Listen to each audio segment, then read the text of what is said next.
Hi,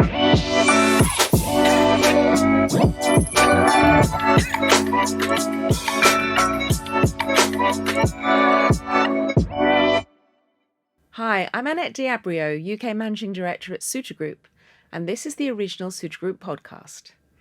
Today I'm joined by Ceuta Group's Head of Healthcare Brand Strategy, David Gray, and Marketing Director at Ceuta Healthcare, John Connolly. We'll be talking about the key changes the consumer healthcare market has gone through in the past 5 years and how brands can adapt their strategies to stand out in this increasingly competitive landscape. So it's great to have you both here. A lot to talk about today, but what do you think have been the major changes in healthcare that we've seen in the last 5 years? Well, clearly, COVID has probably been the biggest single impact on consumer healthcare in the last few years. It's changed the zeitgeist to a certain extent. I think in terms of healthcare, it's probably changed people's attitudes to a degree in terms of the way in which they look at their own health. Obviously, access to doctors and GPs has been increasingly difficult. And so I think the main change has been really a bit of a shift from looking solely at problem resolution, which is the typical healthcare category norm, problem resolution, to a move towards slightly more preventative health. And if you look at the boom in vitamin D3, the whole growth in vitamin C, etc., those elements have really changed. We've seen that happen a lot. So that whole healthcare landscape then, John, has really changed, I guess, because of these bigger things that have happened. I mean, COVID being absolutely critical. But how do you think it's just affected healthcare in OTC healthcare in general? Well, I think there are some areas that have changed. Some will be more short-lived, and then there'll be a lasting legacy in other areas as well. So David mentioned D3. So the area of immunity was obviously very topical at one stage, and that will wane as COVID increasingly becomes more of the past than the future. But there are other areas as well. So pharmacy took a real kind of boost during COVID with the limited access to other sources of advice and sales. And there's evidence to show that area, people are increasingly heading into pharmacy. The traffic's up, looking for advice and so on from qualified healthcare professionals. So it does feel as though that will be a lasting aspect of the COVID phenomenon. Yeah. David, anything to add to that? Yeah, I think, I'm personally delighted to see that pharmacy is coming to the fore. If you look at Europe, if you look at France and Spain and Italy, particularly, pharmacy has always been the first port of call. I think, unfortunately, in the UK, that wasn't the case for a while.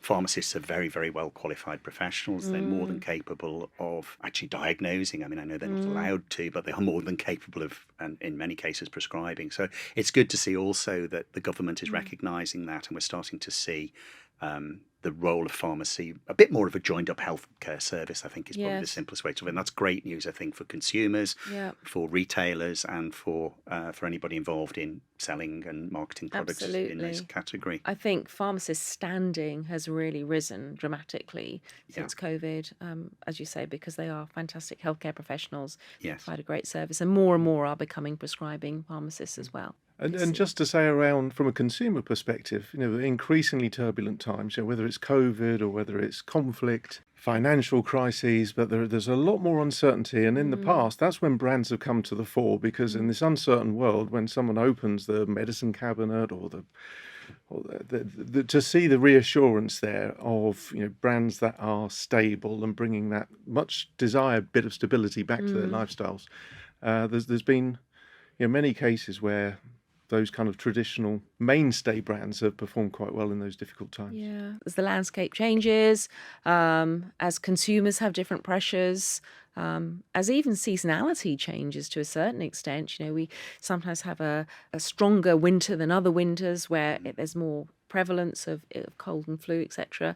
How do brand owners, with all these changing times, manage to stand out? As John said, there have been changes, but the fundamentals of brand marketing haven't changed at all. It's really about the three really important parts of brand marketing are around awareness. So you have to have heard of a brand, know a brand. It has to have fame, and that's about the communication strategy. But it's also about visibility at point of sale, be that online or in bricks and mortar. So brand awareness is still very important. Attractiveness of the brand. So it's we talk about meaningful difference when we talk about attractiveness, which is fundamentally saying, is that brand relevant to the need of the consumer and the occasion? How distinctive is it from the competition? And importantly, in healthcare, particularly, how credible is it? Can you believe that this is from a credible provider? Obviously, retailers provide a degree of security in the mind of the consumer if a product is on shelf in Boots, for example. Generally speaking, the consumer says, yes, that must be okay, because Boots wouldn't stock it if it wasn't. So the credibility side is complicated in that it has a number of different aspects. It's not just about claims and distribution. It's a whole range of elements that builds trust in the brand. And as John said, we saw it in food, actually. It happened. A lot of the legacy traditional brands saw sales increase during these times of uncertainty, because it gives you a degree of confidence in elements. So I think building out a strategy as a brand marketing business around, particularly on the brand side of things, about making sure your brand is distinctive, credible and relevant, is really, really important. And that's about understanding consumer changing needs where they have indeed changed, or where they haven't changed, where they're still the same as they ever were. Yes. So it's about making sure that you understand the consumer and don't jump to conclusions about things have changed, because there might not be a permanent sense of change. So insight's very, very important. Absolutely. So when we use the phrase the consumer, of course, the consumer is anything but uniform. Yeah. And so, as David says, it's kind of the age-old disciplines of robust marketing, about understanding the niches within that audience. And then you don't, very seldom is a brand successful because it appeals to everybody all of the time. So if you can find a sizable niche, even if you're a brand that the category is being redefined by innovation, let's say, there will still be many people who appreciate the traditional values and a brand that they recognize from their grandparents or even their parents' medicine cabinets and so on. And so it's, as a brand owner, recognizing what your strengths are and then staying loyal to them. So how can I compete? Yes, somebody's coming along and creating a lot of noise and speaking about the category in different ways, but that doesn't necessarily make you redundant. That can make you stronger, because there'll be a sizable proportion of people out there who are very much attuned to where you have always been. Yeah. It's having the antenna that enables you to figure that out. And say, when it comes to change, I mean, we could all make many, many mistakes by jumping on every single change.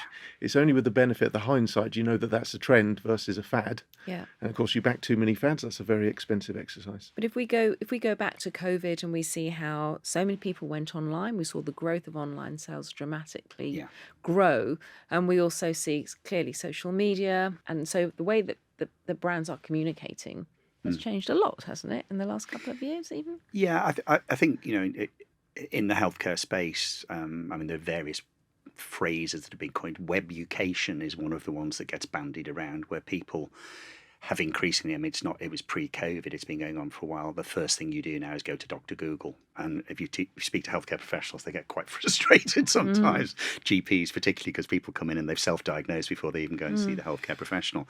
But I think what that has done very definitely is it's raised understanding of conditions. The challenge, of course, is where are the credible sources of information? Because, as we all know, you can go online, you can find really information about absolutely anything. So I think one of the really interesting dynamics is brand trust and loyalty and authority are really, really important. And again, it comes back to, you have to establish what you actually stand for, your relevance to the consumer. But you're absolutely right, Annette. Yes, I mean, there are the communication channels now are manyfold. Yeah. And I think that's also started in certain areas. I've seen some really interesting changes where traditionally, I mean, we've just completed some work across Europe for a client, and we've been looking at, traditionally, Italy and Spain and France would have been pharmacy first for purchase. With an older demographic, that's absolutely the case. Younger consumers are a little bit more prepared to self-diagnose and to self-medicate where possible. And I think that's a huge point, isn't it, David? Just about the different age profiles and how different age groups behave, how they get their information, John. I mean, you have it across some of the brands that you manage, where you are, it's a completely different type of conversation, isn't it? When we talk about communication is a two-way thing. So there's probably never been more content put out there by brand owners. Now, how much of that is communication? Because it needs to be listened to, and if it's not being listened to because it's in the right forum or it's in the using the wrong set of words and so on, then there's going to be sort of effectiveness issues with that. So yes, it goes back to those age-old things of know your audience, and know what kind of engages with them, which media. At the end of the day, we're here to influence. Yes. And yes, the claims and the appearance and the storytelling are all part of that as well. But then there's also the environment and the extent to which people can believe what they see and hear more readily. If we look back 5 years and where we are today, it's changed out of all recognition. So it's just a bit of crystal ball gazing, I guess, in what do you keep an eye on moving forward?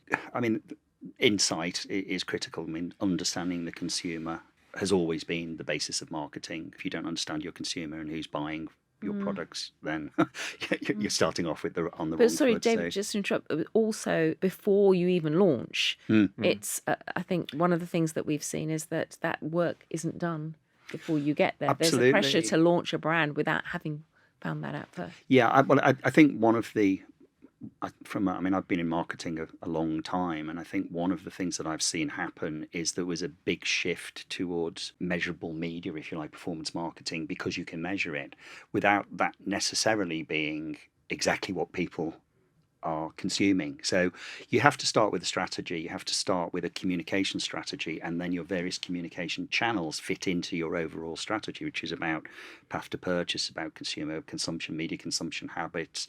So consumer understanding is at the heart of it, and I agree with you, Annette. There are many, many times where I think particularly new brands will go to market without really understanding the consumer, and let's be honest, 95% of all new product launches fail. I mean, that is huge. So understanding your consumer, to John's point, your proposition. So what is it about your brand and your proposition that appeals to that consumer? And then bringing that alive and activating that in a way that is compelling and engaging is really critical. So as we said, I think we're both violently agreeing with one another that the fundamentals of marketing have never changed. It's still about awareness, it's about attractiveness, it's about availability. The mental physical availability split, which is talked about a great deal, is correct, because mental availability is the right product at the right price in the right place with the right proposition. So if you're a premium brand, you need to be associated with premium brands. If you're a value brand, you need to be associated with value brands. So all of the marketing levers come together in a way to drive a single-minded proposition that people can understand. Yeah, unfortunately, this is a complex world, right? So a moment ago, we were talking about how the consumer, there is no uniform consumer. And even within something as narrow as OTC, there are major differences between categories as well. Yeah. So you really do need to understand in granular detail. It makes it more challenging, but then also much more rewarding, of course, when you then succeed. There are categories in which typically the consumer is perhaps got their fingers in their ears to an extent, and then there are others, let's say if you're doing qual research groups and so on, they might be fighting each other out of the way to make their views known because they're so passionate about their experiences and frustrations in some cases. And I say the challenge for the marketer then is, well, penetrating one is rather more difficult than the other, because in one case, say they've got their fingers in the ears, and on the other side of things, they are receptive to anything new coming along because they're already convinced that something better should be out there, and they're just waiting to hear what that might be.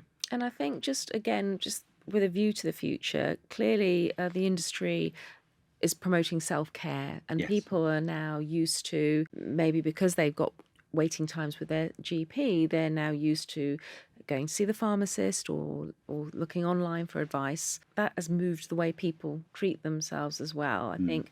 And more products are switched. There's a drive to work with the MHRA, with the government, to switch the right categories that are appropriate to switch. That will bring more people in as well into OTC. With that comes the need to educate from a trade perspective with pharmacists, assistants, etc., etc. So I think it's a fantastic industry to be in, isn't it? Because it really does help people get well and stay well.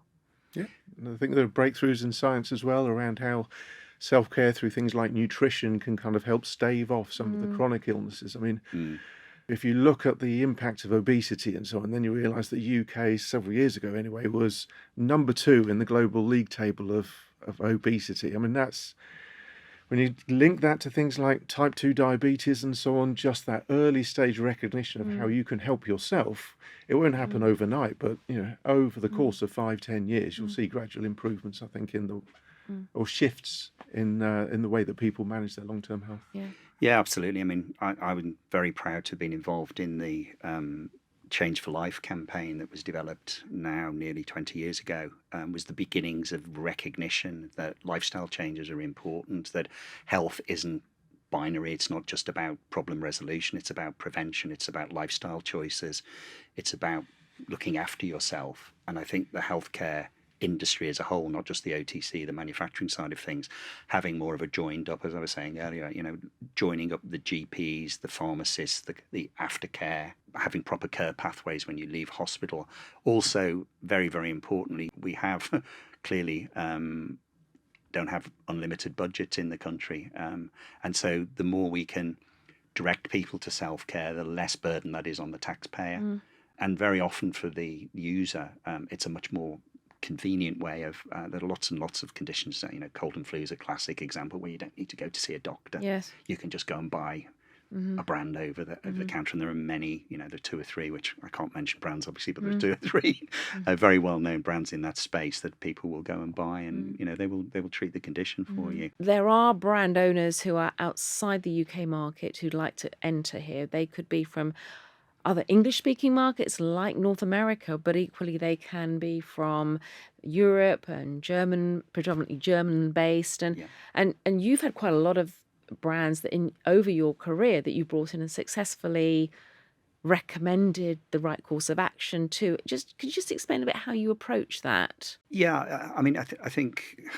I mean, one of the challenges, the UK market is quite a specific market. So, market understanding is very important. Routes to market, distribution, pricing, competitive environment, all of those elements are important. But I think when you're starting with a brand, you start with really understanding what's made it successful in its own country. So if it has a loyal following, if it has a high user base, who are those people? Why do they buy it? Where does the brand equity sit?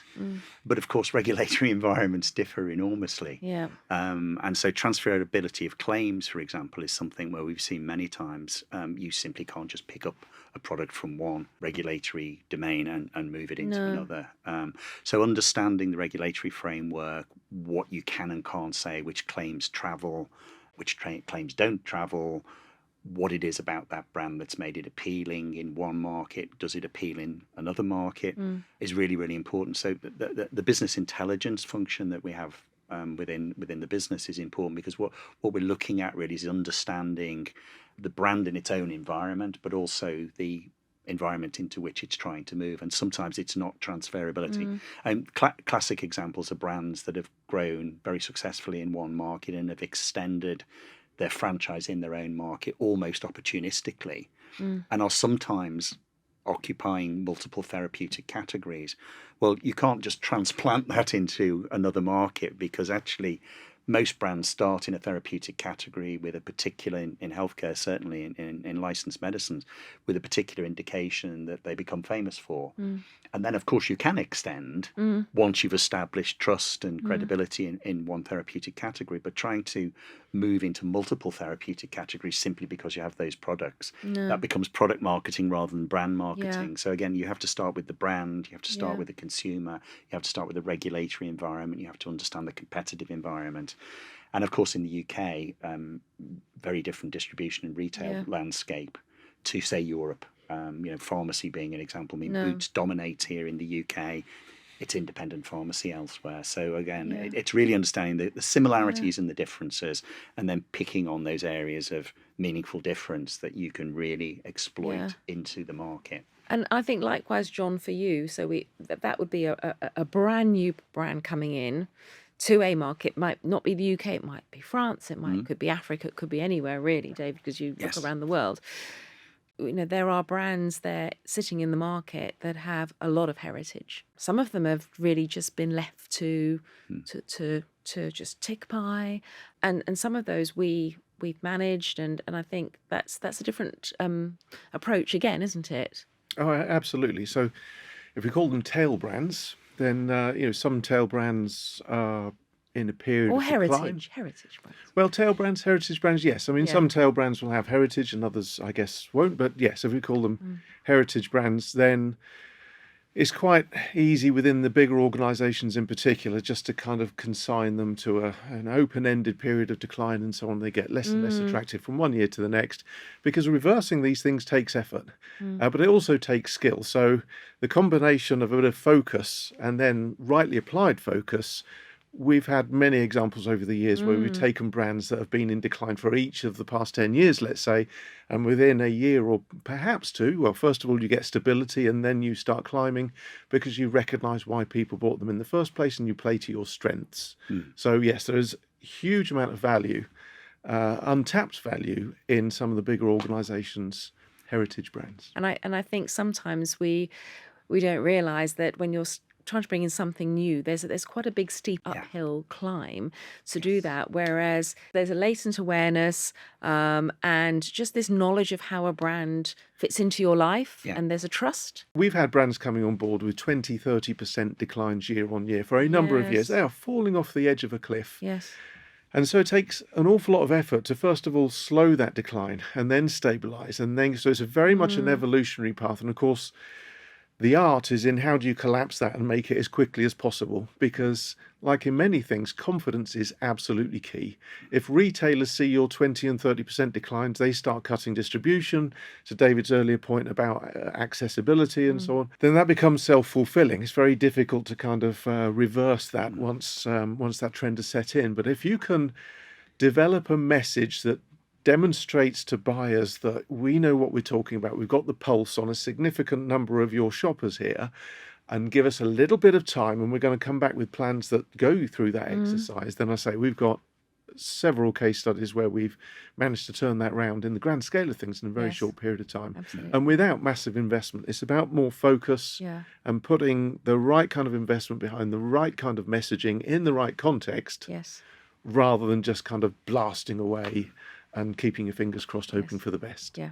So, John, finally, just thoughts about, I guess, one thing that we haven't mentioned is about investment and the importance of how long it might take you to establish your brand. Well, certainly if we're looking at new product launches, new brand launches and so on, I think a key success factor is brand owners recognising that this doesn't happen overnight. You don't build a brand in a short period like 6 months or so. And it requires consistency. There'll be consistency in messaging so that consumers aren't confused about what you stand for, but also consistency in investment. So brand activation over a number of years, let's say, and also a level of determination in that very seldom does success just follow a very easy kind of linear path. There will be bumps in the road, whether it's competitor challenges, whether it's retailer or consumer developments and so on. And one of the keys to success, if you have absolute belief in your ability to develop this brand and to accrue all of the benefits that come from that, then having the ability to grit the teeth and continue investing through difficult times is proven to be like an essential success factor. Great. Thank you, John. I think that's really important. I mean, you can't just promote your way to the top either. I mean, this is the other mistake that's made. Promotions, there's a lot of money put into promotions. I mean, there is not promotions on their own, basically. No, exactly. So brand building is really, really important. I mean, the Field and Burnett work, which I think most people are familiar with, has proven beyond any doubt that investment in brand, together with promotions, of course, we want promotion cycles. I'm not saying don't promote, but solely to promote your way to build a brand isn't the way to go forward. You have to invest in brand building. And as John said, the route to building a brand is a long path. That's why successful brands are successful. They've been built up over a period of time, and they have real meaning in the mind of the consumer, and therefore they drive preference and loyalty, and preference and loyalty drive cash flow, which is what we're all ultimately interested in.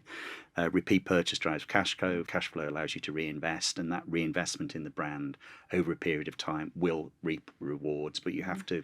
It's a long game. Okay. But even then, with the promotions, I think there's a sense of understanding the dynamics, understanding what you bring, because I, as a marketer, would much rather have success where everybody is paying full price quite happily because they understand the benefits that my brand will bring and the edge it has over the rivals. I mean, selling because it's 30% cheaper than it was yesterday doesn't strike me as being, that's not my goal. The goal is to kind of get that understanding and to provide compelling value at full price. Yes, absolutely. Thank you both. Well, on that very important note, I thank you for your time today, John and David, and thank you for listening. Bye.